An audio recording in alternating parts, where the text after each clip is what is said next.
Wow. For those of you who know spiritual mind treatment, understand it, basically, Margaret just sang a spiritual mind treatment. Here's why. So the first two steps of spiritual mind treatment, which is affirmative prayer, the way we use our minds, is step one, recognizing this immense, beautiful energy of love that there is everywhere present. Second step in spiritual mind treatment is reminding ourselves that that's what I am.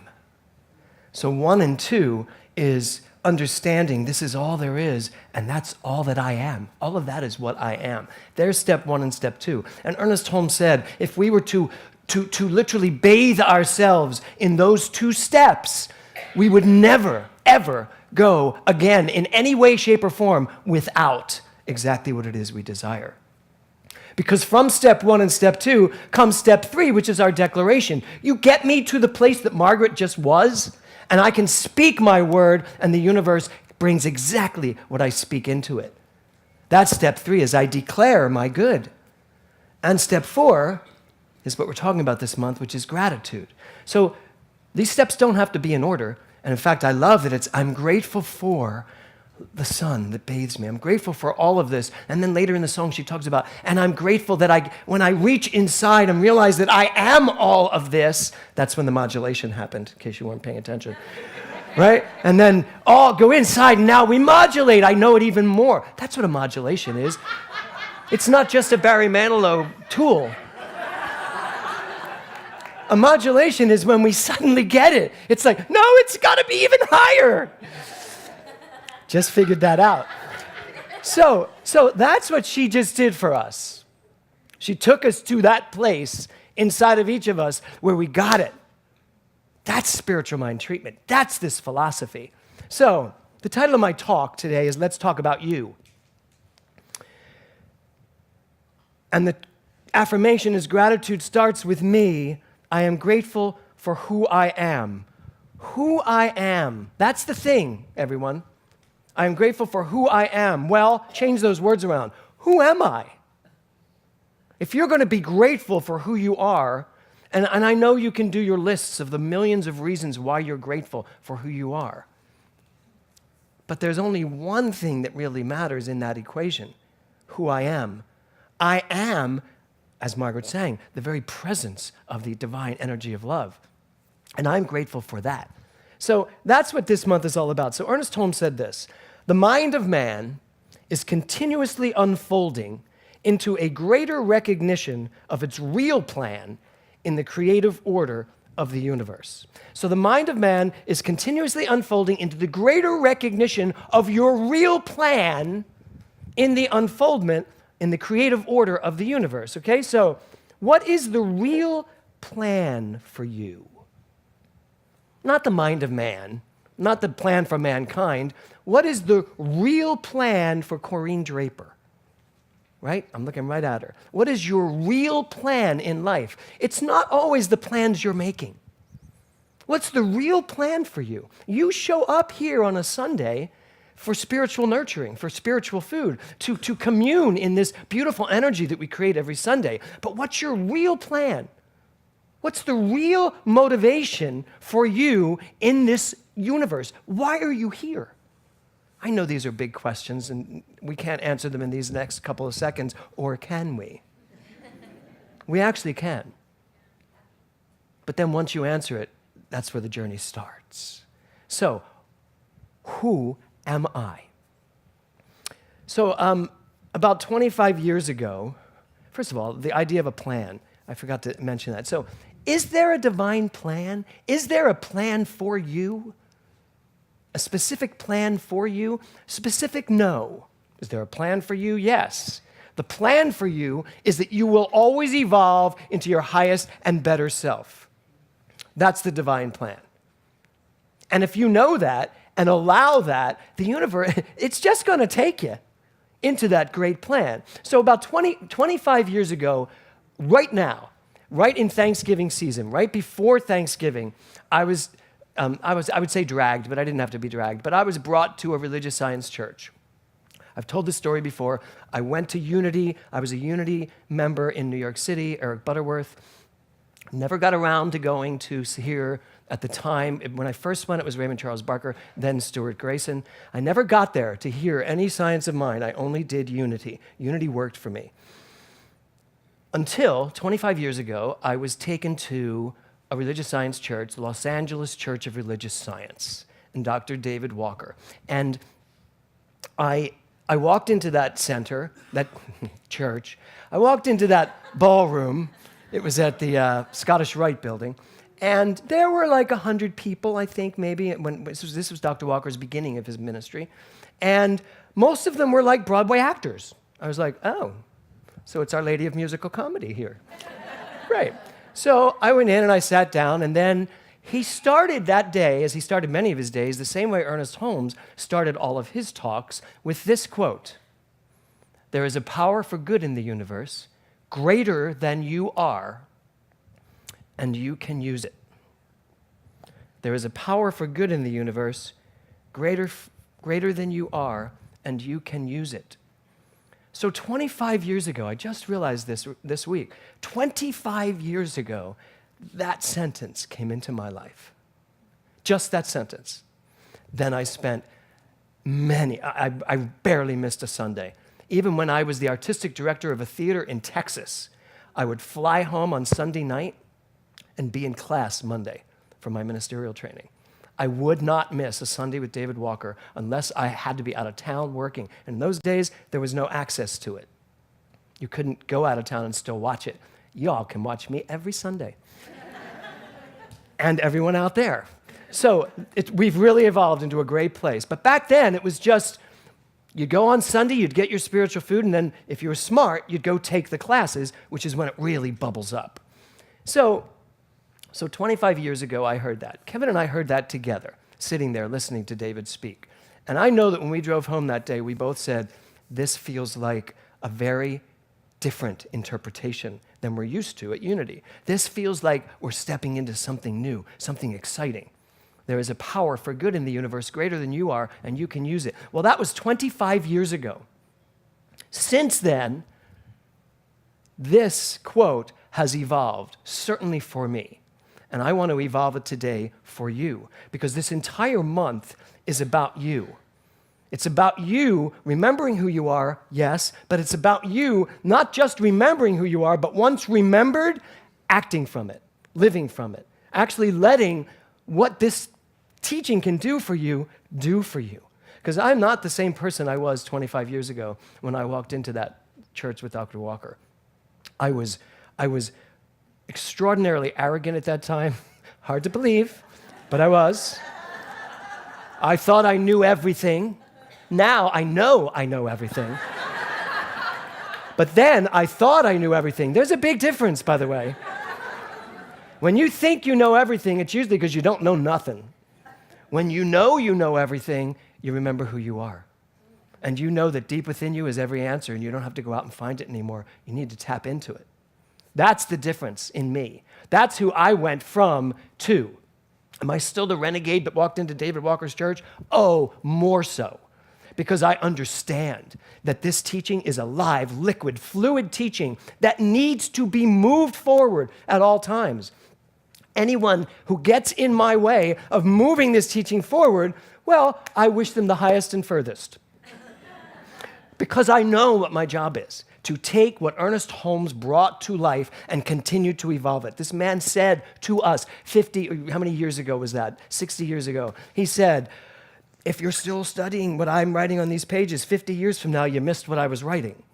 So that's what I want to do today. I want to look at his words and talk about them to you so that we're all on the same page as we move forward with this teaching. So there is a power for good in the universe. Well, that's the first problem. There's not a power for good in the universe. There is a power for good that is the universe. It's not in. That's the dualistic version of life. There's a power for good in the universe. There's the universe, then there's good. And now let's just even talk about the word good. The word good is a problem. Because if you're going to say good, what other word are you going to say? Bad or evil. Good and bad. So now we're back to a duality. There's not a power for good in the universe. There is a creative power that we know as the universe. That's where he took us. So this power, this creative power, this energy is what you are. That's what you stepped into this room with today. And I would say you stepped into this room because you are looking for a key to unlock even more of it. Yes? Yes. How many want to do that? Yes. Yes? Okay. You didn't have your hand up. That's why. See? I see everyone. Caressa said it. We can see from up here. So that's what we're here to do. We're here to unlock that key. Take that key and unlock that power. This creative power. So there is a creative power for what? I don't even need good anymore. There's just a creative power, right? There is a creative power which is the universe. Now, here's the next one. Greater than you are. Oh, I had such a hard time with that. Greater than you. Somebody telling me that they're greater than me. Hard to take. Anybody else have that problem? Yeah. So, greater than you are. Well, I argued this forever. I see some of my renegade students here today, and I'll just let you know, the reason why I'm so patient with you people is because I know that that's exactly what I did to Dr. Walker. That man, his face would pop, veins would pop when I would question him on something like that. Greater than you are, Dr. David? No. What could be greater than I am if I am this? He goes, well, you were not. At that time, it was, you are not God. You are not all that God is. You are a piece of God. You're an expression of God, which also we've grown into a better understanding of that. But I remember when I was like, greater than you are, I just have a hard time with this. Finally, his answer would usually be to me, okay, good, have a hard time. We're moving on. But I don't want you to just move on past what I'm saying. I want you to get it. So, greater than you are. Well, guess what? I've actually evolved back to what Dr. Walker was saying. And I can stand here today and say, David, you were right. There is a creative power that we know as the universe greater than I am in this given moment. There is something bigger, greater, more profoundly, passionately, amazingly, awesomely, infinitely grown and evolved than I am. And I would dare to say that's probably true with everyone in the room. You know, we are not evolved to be that is so much bigger than we are. And yet, it's still who we are. It just doesn't mean that we have access to it fully because we haven't unlocked that wellspring of knowing. So it is greater than I am, but it's still who I am. That's what we have to get clear on. Don't use greater than I am as a way to make yourself less. You're not less. You just may be activating less. You may be realizing less. Yes? Less, yes. I'm turning into Dr. Seuss up here. So that's where we are. So there is a creative power that we know as the universe, greater than I am in my individual state, and you can use it. I can use it. Except it doesn't end there. That period, that exclamation point doesn't belong there. And you can use it because you are it. That's where we've gotten to. That's who you are. That's who I am. There is this creative power. It's all there is. This morning when I was walking the dogs, I take the dogs on Sunday morning to walk because it frees my mind. I watch them running. And this morning, did you all love your extra hour sleep? There's something about that extra hour. Don't you feel like you've slept like 20 hours? Just one little hour. Doesn't that mean maybe we should add an hour to our sleeping habits? Anyway, that's another talk. So I'm walking the dogs this morning, and the sky was spectacular. These ducks and these... Is Kevin in the room? We didn't decide what they're called yet. I think they're called erns. What are they called? Big gray things. Herons. Okay, good. Glad you all know. So herons. So there were these like 4 herons that were like that kind of walking that they do, and the ducks are like flying, and my one little dog Mia just stood there staring at this heron like she'd never seen anything like this before, and it was just so gorgeous. And I'm thinking, how do I get across who I am? How do I how do I really learn how to be grateful? Not for all of that, but how do I learn to be grateful for all of that being who I am? That's the next paradigm. When we don't walk the earth feeling separate from a heron, or feeling separate from your dog, or feeling separate from a tree, right? When we just see it that way, we are living in a very interesting time right now. All the turmoil that's going on in the world, all of the darkness that is coming through, all the darkness that seems to have been hidden is all coming into light. I don't think that's a bad thing. I think in order for us to heal, we better see what there is to heal so that we can now reveal the light on it. So I'm all for whatever's coming forward by staying in the mindset of knowing who I am. So that's our job this month. To take this beautiful sentence of Ernest Holmes that was literally the key pin of his entire ministry, to grow it to what we now need to use in order to move us forward, and to realize there's nothing greater than you. And that's what you need to give gratitude for this month. There is nothing greater than you. There's nothing greater than you. There's nothing greater than you, your mind. There is nothing greater than your mind. And you get to use your mind because you own it. It's you. It's who you are. This power, this creative power, it's not something you pick up and put down. It just keeps going. It just keeps consciously creating. You think you're not creating when you're thinking, but you're creating no matter what you're thinking. So why shouldn't we just try right now to get involved in what we're thinking? So I have some tips for you for the week, for the month. Okay, so how can you live this concept of thank you? How can you use what I'm talking about today, this month, to actually take yourself a step further? I have 3 things for you to do this month. First of all, every day, do something to honor you. Every day this month, I am suggesting to you, I am actually putting this challenge out to you, that every day this month, starting today, you do something that honors you. And if you normally do that, pick something else. Okay? This is a conscious shift. Do something that honors you, whatever that is. Do something that supports you. Do something that presses against your passion and says, yes, release it. Do something every single day. So I want a show of hands. How many of you are willing every single day this month to do one thing that will honor themselves? Okay? Good. If you didn't raise your hand, that's another story for another day. So number 2, so that was number 1. Number 2, notice when you are using your mind to think less of yourself. How many of you still do that? Your hand went up very fast. Okay. So notice, Knowtice. No. Notice when you are using your mind to think less of yourself. That means this month, you can't judge yourself. You can't be angry at yourself. You can't tell yourself that you screwed up and feel bad about it.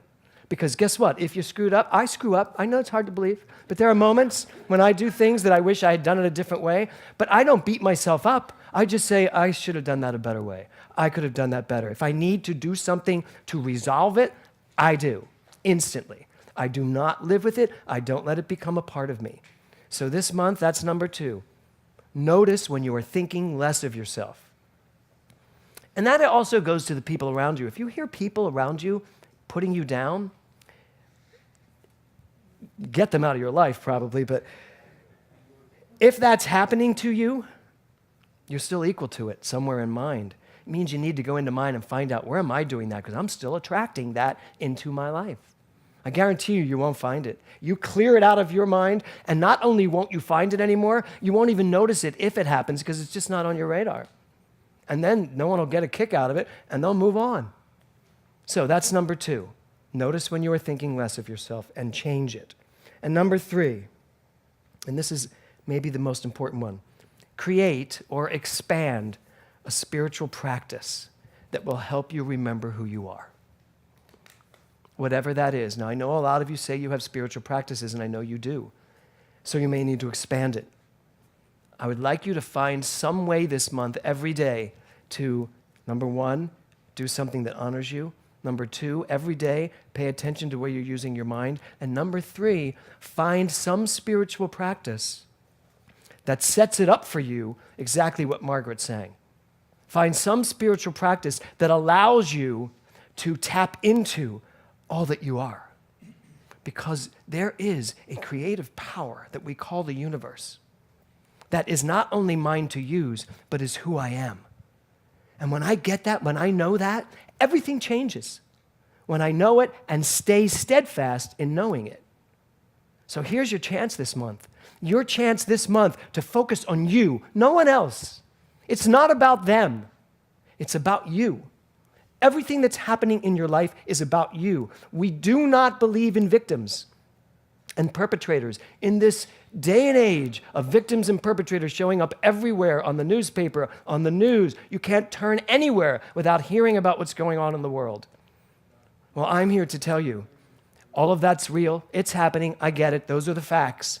But for you, individually, you are not equal to any of it. What you are equal to is what you are willing to be equal to. And if you're willing to be equal to the truth of who you are, none of that's going to matter. But it's time for you to turn all that attention back to you. Because that's what this month is all about. Thank you. Gratitude starts with me. I am grateful for who I am. And when I can say that and mean it, and not say, yeah, but, or go to point out reasons why I shouldn't be grateful for myself. When I can say that 100%, life will change. Change where? How? Change back to what it already is. This is a great quote that Julio used this morning about heaven is now. I am in heaven. I just don't notice it sometimes. So let's do that. The 1, 2, 3 of getting yourself not back on track, but into that beautiful momentum of life. That's what we get to do this month. So when you hear anybody say thank you, remember, it's about you, your highest, most divine self. That's the month we have before us, and I think it is going to be a glorious month. Namaste.